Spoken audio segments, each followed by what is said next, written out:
Good afternoon, everyone. We've begun recording. I wanted to let you know to please note the questions feature in the GoToWebinar control panel if you would like to ask questions or make comments during the program, and the orange arrow to the left of the control panel to minimize it. We are proud to co-sponsor this webinar series with the University of Florida Levin College of Law Institute for Dispute Resolution. Now I want to tell you a little bit about our presenter, Howard R. Marsee. Howard was a board-certified civil trial lawyer for 20 years until 2003. Since 1996, he has served thousands of hours as a mediator, arbitrator, and special master. He is certified by the Florida Supreme Court to receive circuit civil mediation appointments. Howard is also certified by the U.S. District Court for the Middle District of Florida to receive mediation appointments in cases pending before that court, and he is approved by the Florida 5th District Court of Appeal as an appellate mediator. He is a former member of the Florida Bar's Standing Committee on Professionalism and a current member of the National Academy of Distinguished Neutrals. And Howard, I'm going to turn the slides over to you. One moment, please. All right, good morning, everyone. Today we're going to talk about what I think is the very heart and soul of negotiation, that is risk assessment and the vital role that information plays in it. It didn't occur to the ancients, not even the Greeks, that risk could be measured or controlled. Reason lay in their attitude about the future. They perceived the future as a matter of luck, random variation, and the future was in the hands of the gods.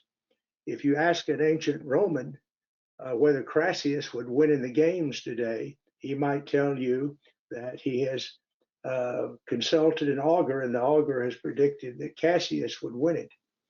But the thought of controlling risk was simply outside their philosophical reality. I did a seminar on this, which if you're really interested in risk assessment and probability, you might want to, it's in Upchurch, Watson, White, and Max's resources online. I forget the exact title, but I think it begins with pot odds. So risk assessment's not always been with us. And those of you who are really get interested in the subject, there's a great book out there called Against the Gods by Peter Bernstein. And in it, he tracks the history of the development of risk assessment and the laws of probability. It's a great book. I get no money from plugging it, but it's one I enjoyed a great deal. We can, of course, do a better job than the ancients. I've served now more than 26 years as a lawyer, and of course, is still a lawyer and a professional negotiator. And for 30 years, 26 years as a mediator and professional negotiator for 30 years before that. After observing thousands of negotiators, literally thousands now, I have discovered some major differences among them. I've seen the really great, I've seen the average, and I have seen the awful. And today I'm going to offer you a few suggestions that hopefully will improve your negotiations, either within or outside mediation. We'll be covering a lot of ground quickly. I may not finish every slide. I will try to, but I'll cover as much ground as we can today. We'll not have time for questions, but you can always email questions to me or to Kathy, and I will try to respond via email. Basically, three types of awful negotiators. Actually, that's for purposes of today. There are more than three types, but for purposes of what we're doing today, there are basically three types. There's the clueless mediator, and for a wide variety of reasons, they come to mediation without much, if any, idea of where they are or where they and their client are headed. I guess the maxim for this guy is minimum effort equals minimal information. The other one, that's the bane of mediators, is the warm body. Usually this is a substitute sent by some insurance company for the person who actually has an in-depth knowledge of the case. Often they lack authority and have to make frequent telephone calls to the person for whom he or she has been substituted. Then one of my favorites is the egomaniacal. He or she reviews themselves as a natural-born negotiator. No need to bother with details. Their native talent will win the day. And as I was reviewing these slides, I actually added a fourth, the bully. The bully, it comes to a mediation with the idea that he doesn't need any knowledge about his case. He'll badger the other party into submission. So I guess you could say there are four basic types of just god-awful negotiators.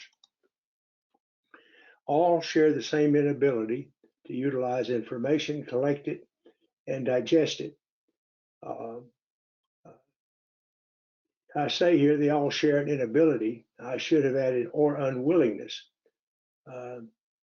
But information is the body and soul of negotiation. I like to tell people in information, in mediation, that they really need to listen to the other attorney more than their own during the opening statements. And the reason is pretty simple. Information is power. It's the most potent tool in the negotiator's toolbox. The more a party knows, the better deal he or she will cut for himself and their client. If you don't believe this, try observing in the future. When you attend a mediation, observe, ask yourself the question, how much information does the other party know? And how is that adversely affecting the mediation? I think it's something you'll discover for yourself. Every mediation, every negotiation is a struggle for information. Each party wants to obtain more information than they're willing to give up. And it's common strategy for each party to conceal their true bargaining position. So each party then is struggling to discover the other party's true bargaining position. And this is applicable whether you're in a mediation or an in-person negotiation or email negotiation or by telephone. Information that each party wants to know about the other. Well, they want to know, do they have authority to settle? The best thing I can suggest to you here is ask. Don't be afraid to ask, do you have authority to settle today?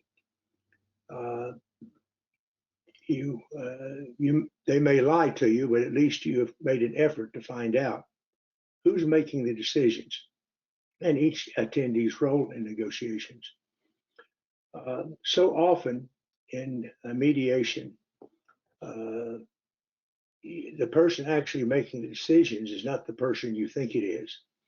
And you as a negotiator and I as a mediator have often made the mistake of not realizing who's making the decisions.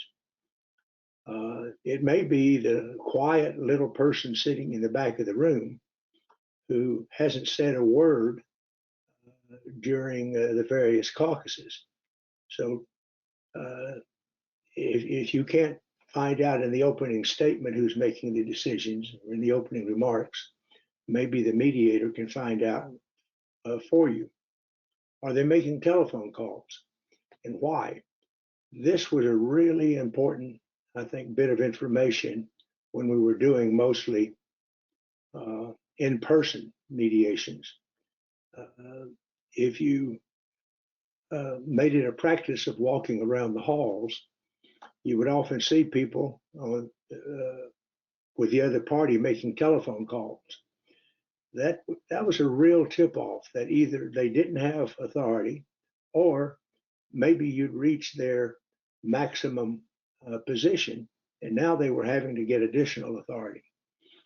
It's a little harder to get this in Zoom mediations, but still, if you can find out whether they're making telephone calls, I think that provides you with a good bit of information. What are their situational pressures?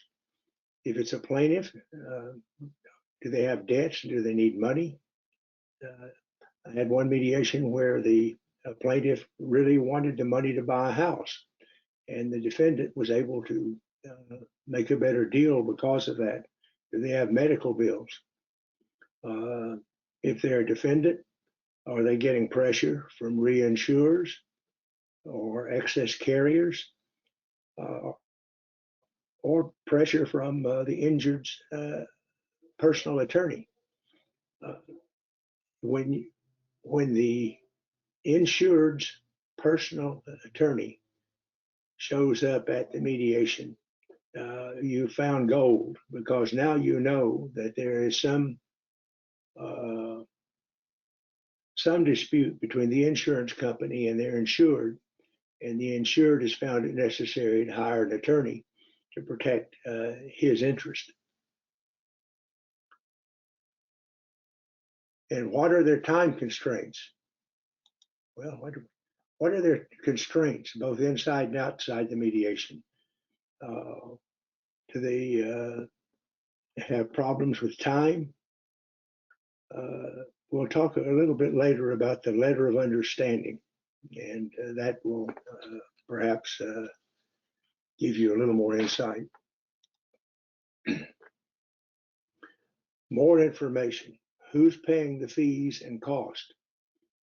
In the average tort case, of course, usually the attorney is working on a contingent fee basis. But if it's a construction case, a commercial case, are there fee shifting provisions in the contract that's under dispute? Family law, is there the prospect for fee shifting there? What are the major obstacles to settlement? Are there liens? Or what are the insurance limits? And we'll say a little bit more about that in a moment. Is the lawyer's skill level? If you don't know the lawyer, I would suggest you ask around. Talk to other lawyers in town who have negotiated with this lawyer. See what you could find out. For instance, plaintiff's lawyers tend to be twofers, threefers, or fourfers. That is, their opening number will either be 2 times, 3 times, or 4 times where they want to go. And if you can find out whether the lawyer is a twofer, threefer, or fourfer, you already have valuable information about where he or she and their client may be going. What's the negotiation style of the lawyer? Same thing. See if you can find out what expectations has the other party brought with them, and what is their choke point. Probably the best way you can find out this is simply by reading the numbers as the negotiation progresses. What are the midpoints of the offers? What are brackets? What's the pace of movement? All those things, that's beyond the scope of this webinar today. But if you go to the Upchurch, Watson, White, and Max resources link, you'll find that we have done webinars on all those points. Under major obstructions to settlement, construction cases, disputes with subcontractors. I cannot begin to tell you how many construction mediations have gone nowhere because the general contractor never bothered to put the subcontractors on notice of the mediation, or that they would be looking to them for indemnity.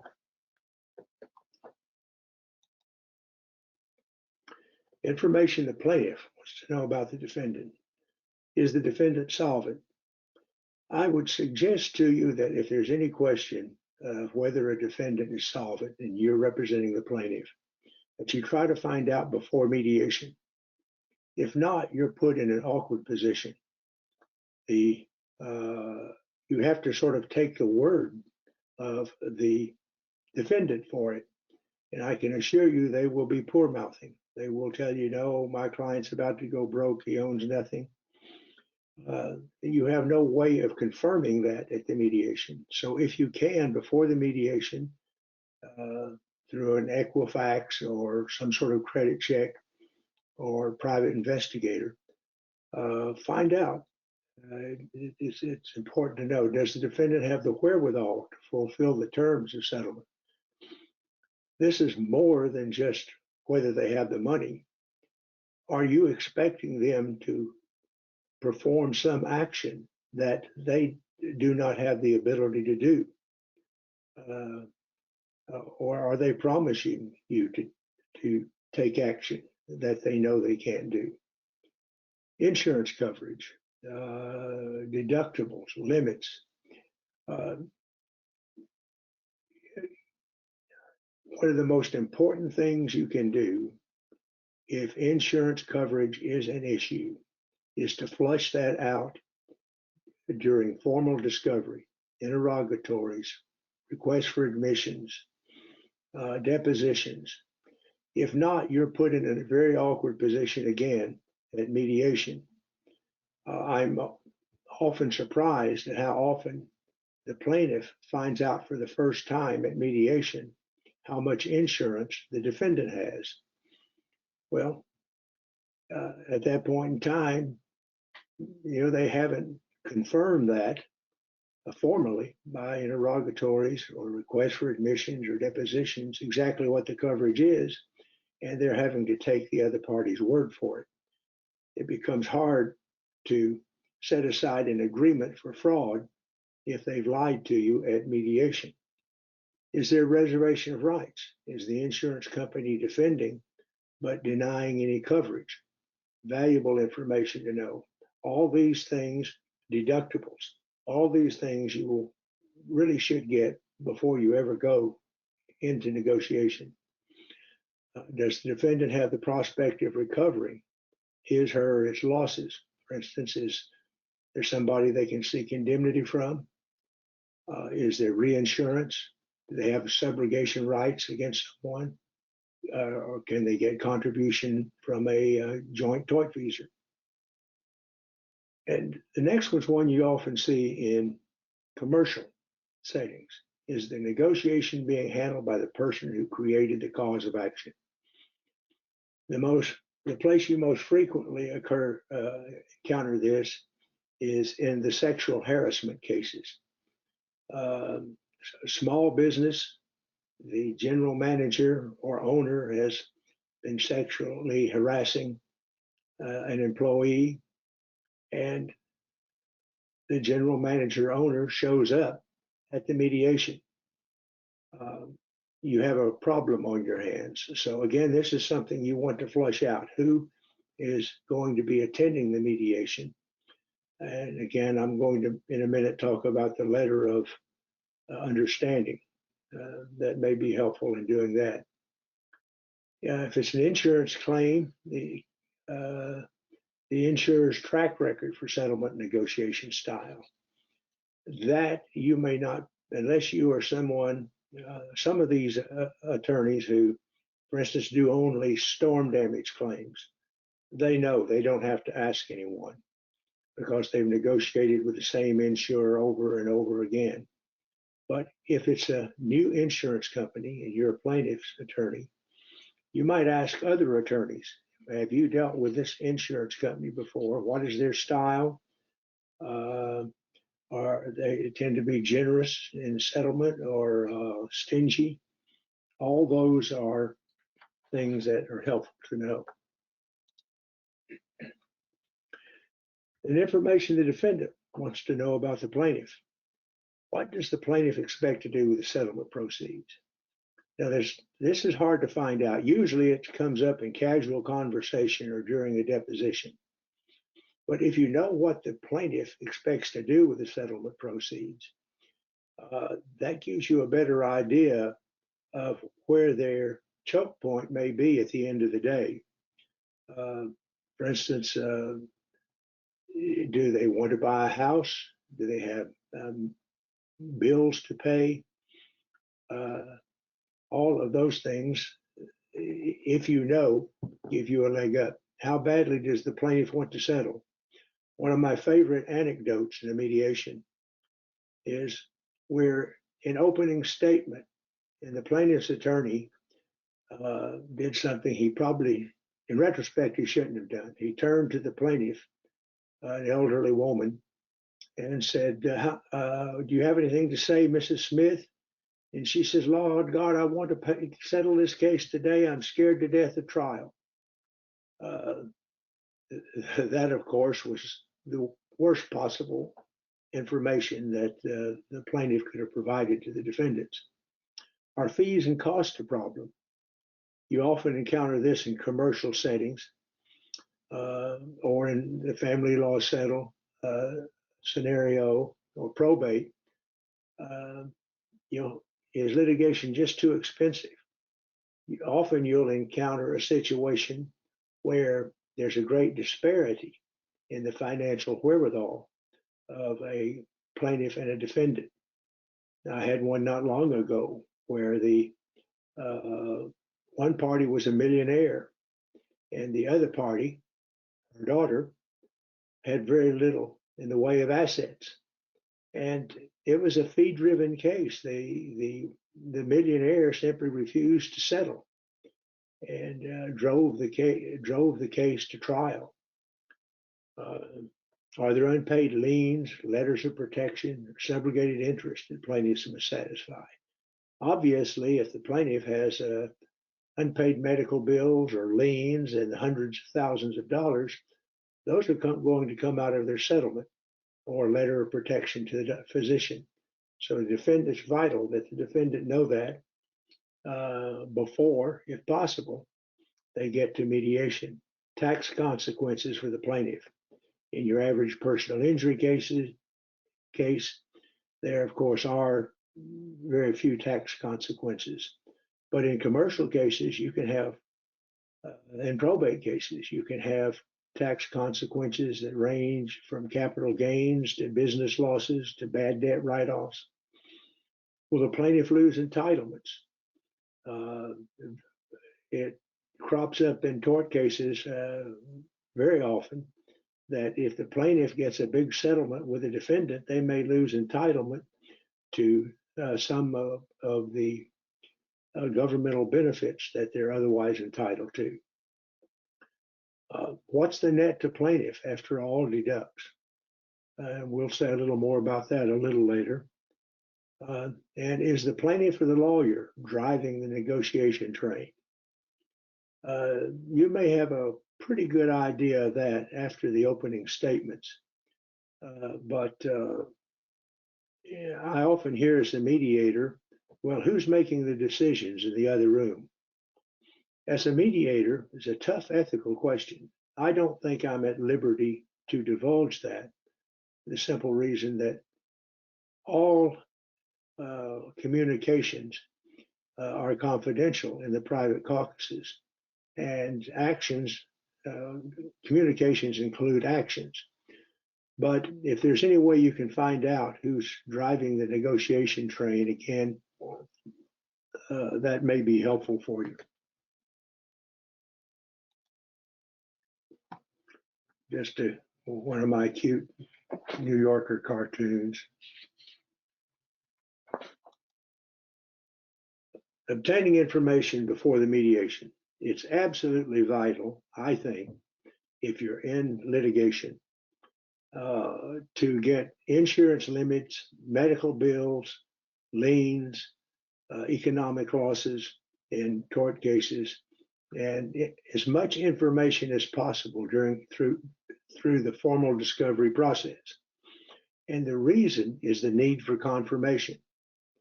You can't always, at a mediation or during a negotiation, take the other party at their word.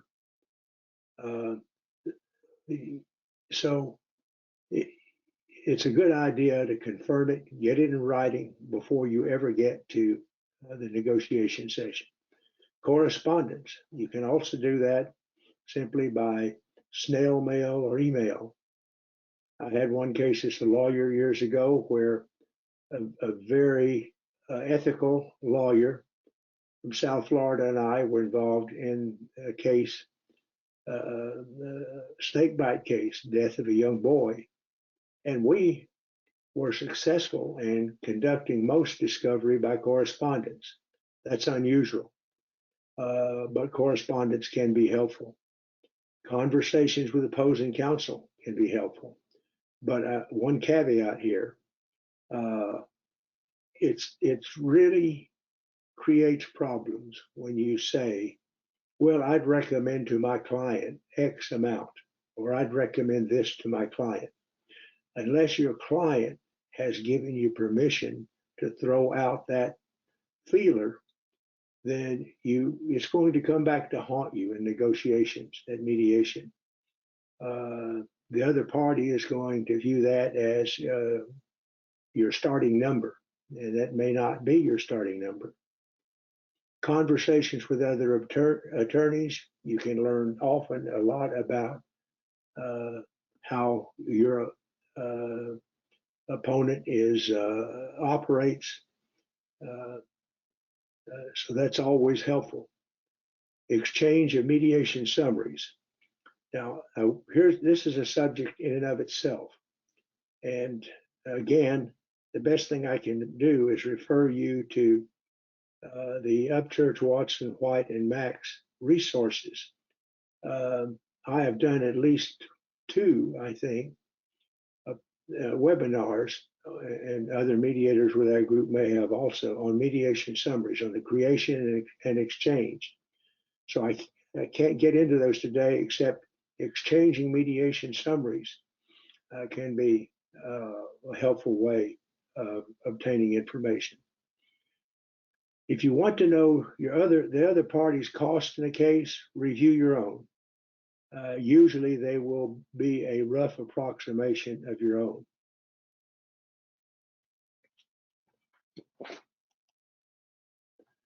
The letter of understanding. This I want to spend a little time on because I think it's an extremely valuable tool that is underused. It's simply a letter that you send to the other party once you know you're scheduled for a mediation or negotiation session. That says, this is our understanding. And I did one for a webinar not long ago. I'll go through it because I think it's valuable for you. It's from Attorney John Galt, for you Atlas Shrugged fans. Dear Mr. Stadler, as you are aware, we are now set for mediation on August 4, 2023, at 9 a.m. at the offices of Upchurch, Watson, White, and Max. 2 days have been set aside for this mediation. Right away, you're telling them, hey, look, we blocked off 2 days, and we understand you to have 2. To avoid any confusion and to ensure that this mediation has a realistic chance of success, we want to make sure that everyone is operating with the same understanding. Hank Reardon and I will attend the mediation in its entirety. You're telling them who you're going to have there. It is our understanding that Mr. Taggart and Mr. Boyle will be present throughout the mediation together with a representative of the insurer, Atlas Mutual. Again, you want to make sure that you've got the right people at the mediation and you're telling them in advance, this is who we understand will be there. We are assuming that the Atlas representative will attend in person and that he will have complete authority to settle this case, and that he is not merely an independent claims person hired to observe and report. If we are incorrect in this assumption, please let us know that we can seek guidance from the court in advance of the mediation date. Based on the discovery to date, we understand that Mr. Taggart and Mr. Boyle are insured against liability in this case with Atlas Mutual, and that policy limits are $1 million per claim and $5 million in the aggregate. There are no asserted coverage defenses by Atlas, nor is there any other insurance available for this claim. Please let us know if this information is inaccurate. Again, you're trying to flush out information. You're trying to flush out any places where there may be problems, and you're trying to confirm information that you already know or suspect. More importantly, you're increasing your comfort level of relying on unverified information. Mr. Reardon has been put on notice of a medical lien in the amount of $234,000. This is a problem that we will need to address at mediation. We are unaware of any other liens or subrogation interest. There are no unpaid medical bills. We have already provided you with a detailed settlement proposal on behalf of Mr. Reardon. A large component of Mr. Reardon's claim is the future medical care that he will require. We are amenable to discussing a structured settlement for some portions of future damages. Therefore, we will have an annuity expert at the mediation to advise us. He is Francisco Diaconia. Please let us know if you plan on bringing a structured settlement representatives. You're letting them know that you may be amenable to a structured settlement, and that if they are also amenable, they need to have an annuity expert there for purposes of calculating the benefit. Mr. Reardon and I will fly to Orlando the night before the mediation. Hopefully, you are doing the same. Monday morning flights into Orlando are frequently delayed. If you need to reach us the day before mediation, we will be staying at the Hilton Hotel in Altamont Springs. If any of the information or assumptions contained in this letter is incorrect, please advise us. We look forward to seeing you on the 4th of August.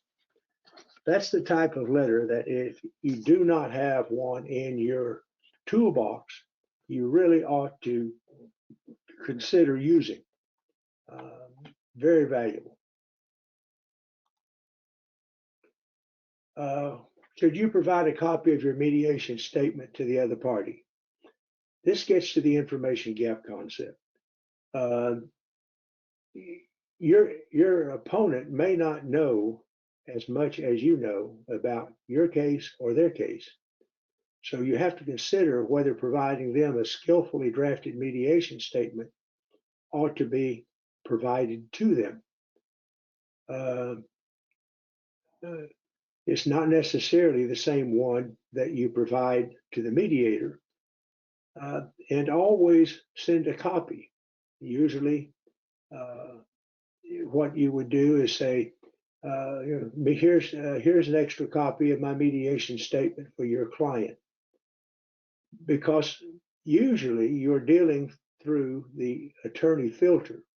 The other attorney's client is only hearing what is being conveyed to him by his attorney. If you can get your information available to his or her client, that may be very helpful because their poor grasp of the facts and information may keep you from settling the case. Again, there is a webinar on the mediation statements, very detailed on the Upchurch website. During opening statement, I think it's important that you concede obvious points of risk, just to let the other party know that you're serious about resolving the case, about negotiations.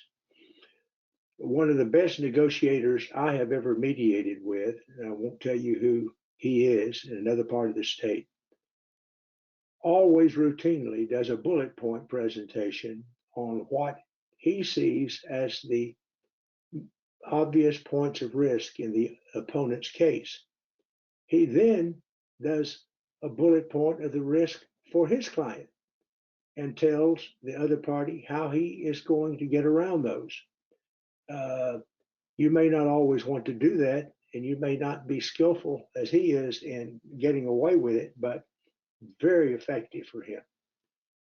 But the main thing to remember is you're getting the other party to think in terms of assessing risk.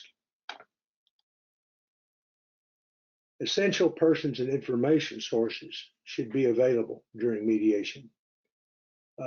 Lien holders are persons with letters of protections. Most frequently, I see plaintiff's attorneys, good plaintiff's attorneys, have the lien holder available by phone, or a physician who might have a letter of protection. But at the very least, if there are liens or letters of protection out there, you need to have available someone who can tell you what they will negotiate their amounts for. The referring attorney, the appellate attorney, if there is one, you need to have at a mediation. If they are going to have any input at all in the negotiations. Annuity expert we've talked about. If they're excess insurers, reinsurers, or E&O insurers, sometimes you'll be involved in a case where the professional may have committed malpractice, be it an attorney, a physician, architect, engineer. You want to make sure that a representative of their insurer is there. Legal research tools recommend to you that you have copies of statutes and cases that are important to your position with you and available to the other party if you choose to give it. Remember, they may not, you can't assume that they are familiar with the same cases and statutes, or even if they know of them, that they know of the particular detailed language that you're relying on. So I think it's important to have those cases and statutes. I think it's important to have your laptop so you can do research if you need to. Obtaining information at mediation. Nothing better than effective listening. Most people do not listen to gain information. They listen in order to reply, to formulate a reply. If you really listen and let the other party know you're listening, you can get a lot of information. One of the best techniques that I ever saw at deposition was you would ask the deponent a question and they would provide a short answer. And then you as the attorney would lean forward like, yes, is there more? Just lean forward expectantly. You'd be surprised how many times the deponent would keep talking and provide more information. Same things is true at mediation or negotiation. You have to really listen and let them know you're listening. Get to mediation early while guards are down. You can often get valuable information just by getting to the mediation early. Some of the things that you couldn't get otherwise, like what do they plan to do with the money, or any number of other things. Always remember, though, the other party is going to expect reciprocity from you. So it's sort of a dance. You're giving a little, you're getting a little. You're giving a little, you're getting a little. And always quiet, persistent probing. I always love the Columbo technique. That's where you feign confusion or impotence. Like, oh my gosh, it would really help us if you could tell us. Pretending to be ignorant can be a valuable technique in negotiation. Nonverbal cues. For those of you who are poker players, you will know the term tells. There are certain nonverbal cues that poker players give off that signal the strength of their hand. The same is true in negotiation. Are the other party's arms crossed? May be indicating a reluctance to accept what you're saying. Are they leaning forward or pushing a chair closer to the table or far away? Are they whispering? Are they tinting their fingers? A classic. When you put your fingertips together in front of your face and form a tint, that's a classic sign of strength in nonverbal cues. Frowns, smiles. Often people who are uneasy will stroke their face or rub their face or put their hands under their chin. So, there are good books out there on nonverbal cues, and they are a source of information for you. Don't be afraid to ask questions. Probably the most important one is the one on the top there. If we come to terms, do you have authority to make a deal? Or it would really help us if we knew. Could you shed some light on the question of, these are all permutations. What is Mrs. Jones' role here today? Do you need to call someone? We don't mind, but we'd like to know. We'd be happy to provide information directly to them if it would help. You may flush out whether they're making calls by this question. And you may, not likely, but you may get an agreement that you can talk directly to the decision maker on the other end of the line. Certainly, good mediators often try to talk to the real decision maker when it's obvious that they're on the other end of the phone. Are there any time constraints today? I still remember vividly one mediation going back and forth in caucus, and I came into the room for one party and they were all gone. The attorney had to pick up his son at a Little League game and hadn't bothered to tell anyone they were leaving. Needless to say, you can imagine what happened to that mediation. Or is there some other information that we ought to be considering at this point? It's essential for plaintiff's attorneys to calculate with the plaintiff the net to him or her from any settlement and weigh that against the net to him or her from a judgment. And you simply do the dollar and cent calculations. This is how much you get today. This is how much the attorney's fees would be deducted. This is how many dollars and cents we have in cost. This is how much we have to pay for liens, and this is your net today. Then you go through the same thing with them with respect to their judgment. If we don't settle today, the likelihood is you'll get a judgment of X dollars from that. By then, our cost will have tripled. You deduct that, and so on. So you want to show the plaintiff how the two nets compare, because it's not unusual at all that the settlement is very close to as favorable as a judgment would be without the risk of trial. The tax consequences, if there are any, you want to go through with your client, particularly you're not a tax attorney, but you can certainly see points where maybe they need some tax advice. Mediator and the defendant should go through the same plaintiff calculations. I call this getting inside the head of the plaintiff if you're a defendant. So often I see defendants who really have no idea where the plaintiff may be going at the end of the day. One thing I have observed after thousands of mediations is that the only number that's important to plaintiffs is the net amount. So I think that it's smart for a defendant to do the same calculations we just did between the plaintiff's attorney and the plaintiff, and try to get some idea of what the plaintiff's bottom line may be. For instance, after all the calculations,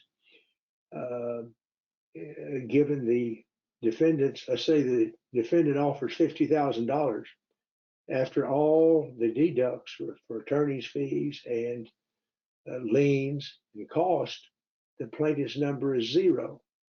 Well, that ought to tell a smart defendant that there's no way you're going to convince this plaintiff to take zero. And you can go through the numbers. Well, let's try 100,000. And sooner or later, you'll begin to see a number that the defendants will say, well, yeah, that may be a number that will settle the case. Then they can decide, do I want to pay that number? Or how can I best negotiate downward of it? But failing to consider the opposing party's perspective is a common mistake. Then the defendant's lawyer and the mediator should calculate with the defendant the same thing with the defendant. What's it going to cost the defendant to achieve victory at trial and appeals? Compare that to what he or she can settle the case for today. What's the best case, worst case scenario at trial? Tax consequences, non-monetary costs to the defendant. Are they a professional? If they settle the case, what's that going to do to their professional reputation? Is it better that they settle? Institutions, business relationships. How will settlement versus trial affect their business relationship, perhaps with the plaintiff? I've had several cases where the case is settled not because of the amount of money offered and accepted, but because the parties were engaged in business with one another and they didn't want to damage the business relationship. For instance, distributors and manufacturers.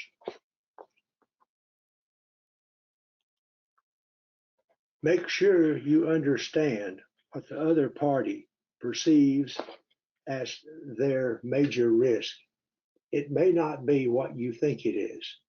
I just mentioned it could be loss of a business relationship, or it could be loss of a personal relationship. You often see this in probate cases. The brother and sister may be fighting over their mother's French poodle, but underlying it is, what's this going to do to their personal relationship? And that may be the major risk that they see. Maybe the stress of a trial. I had a physician once I was defending go out after the second day of trial and throw up in the hall. After that, he pressured his insurance company to settle the case. The plaintiff's attorney never knew that. So they obviously saw the money as the major risk in the case when it wasn't at all. For an insurance company, could be the prospect of a bad faith claim. It could be that they've under-reserved the case and they're going to get in trouble with regulators. It could be they botched the handling of the claims and the person who botched the handling now doesn't want his boss to know about it. There's just an infinite number of things. And if you can somehow figure out through persistent probing what they see as their major risk, you've given yourself a valuable bit of information.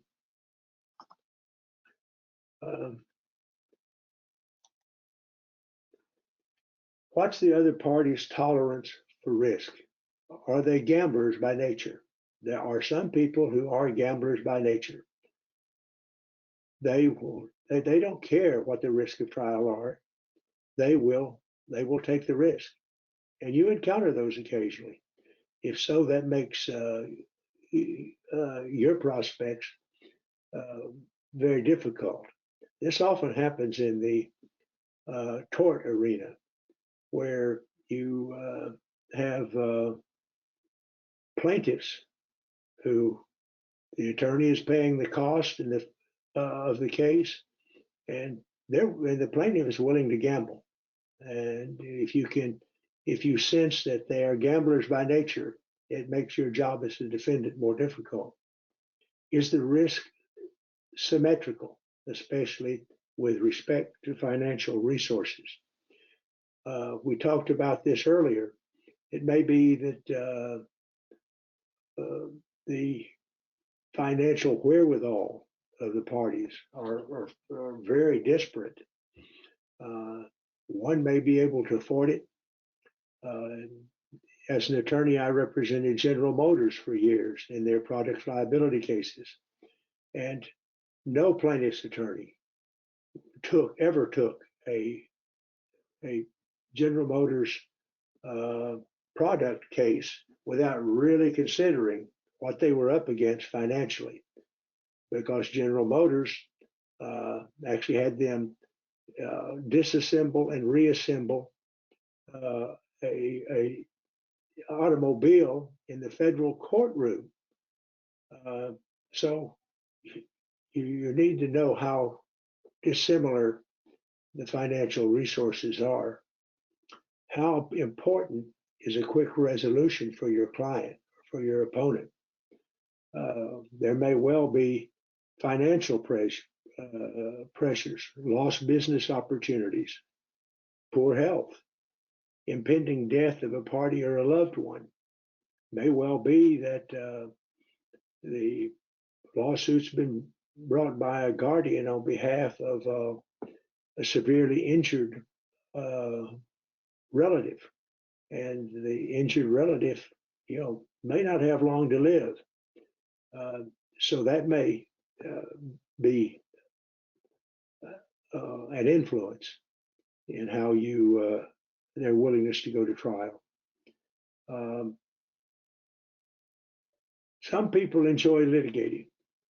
One of my favorite mediations, went to a mediation where the plaintiff was representing himself. And it was obvious very early, as early as the opening statement, that he was enjoying being an attorney. He was not an attorney, but he was playing attorney. He brought a beach chair to the mediation, a straw hat and a Hawaiian shirt, and just made himself comfortable. It became apparent as we got further into the case that the case would never settle because he was enjoying being an attorney too much. That's rare, but you do get some people who enjoy the litigation process. The other attorney may not be as smart or informed as you. Therefore, they may be prone to make bad decisions. As I said earlier, all you can do is maybe help provide information that would make it a little easier to deal with him. They may suffer from egomania. In any event, their decisions could make it difficult or impossible to settle the case. This sometimes comes up. What to do with a secret weapon? One party has a bit of it has an evidentiary bombshell that they're just sure that that trial is going to blow the other party away. What do they do with that? And they often ask the mediator, "What do I do with this?" Tell them an opening statement, and it's a close decision. It may be that opening statement is the place to reveal it, or it may be that you want to consider holding it until you see it will make a difference in settling the case. If you don't think the case is going to settle at mediation, then you may want to hold the evidentiary bombshell, then only utilize it when you see it will make a difference. Otherwise, you've given away a secret that you plan to drop on them at trial. Failure to list key witnesses, for instance, or a secret witness, or any number of things, surveillance film.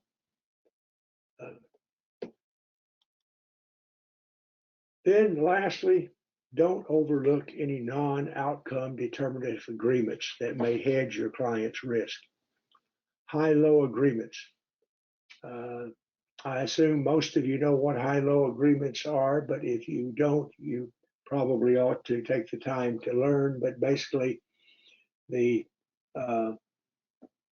plaintiff guarantees in a settlement that the verdict will never be higher than the settlement. The defendant agrees that the verdict payout will never be lower than the agreement. Say 200,000 to 600,000. Let's say they settle for 300,000. So that sort of caps the recovery or caps the loss in the case may be. You could settle the case and let the court decide fees and cost. You could settle some issues or claims, but not all of them. You might settle with some or not all of the parties, or you may do some trade-offs on evidentiary issues. Or, and I've seen this one in medical malpractice cases where you have multiple defendants, let's say several doctors, nurses, and hospitals, and they can agree upon a pro rata share of liability so that at the end of the day, whatever the verdict is, they know what their percentage is. I say, if you have questions, submit them to either me or Kathy Klasny, and I'll be happy to respond by email. We've met the enemy and he is us if we don't get the information. Kathy, I'm going to turn it over to you. Thanks, Howard. If you're a Florida attorney, please jot down the Florida Bar course number so that you can post your CLE credit online. It is 2306856, N as in Nancy. Again, it is 2306856, N as in Nancy. And you can see our contact information here on the final slide. So email us if you have questions about either the content of the webinar, or if you have questions about the course number, webinar recording, or anything like that. We're building our webinar schedule for the remainder of the year, and our next CLE presentation will be a panel led by mediator Michelle Jernigan concerning the use of artificial intelligence in negotiation and mediation on September 7th. Thanks everyone for being here. Thanks, Howard. Thank you. Thank you, everyone.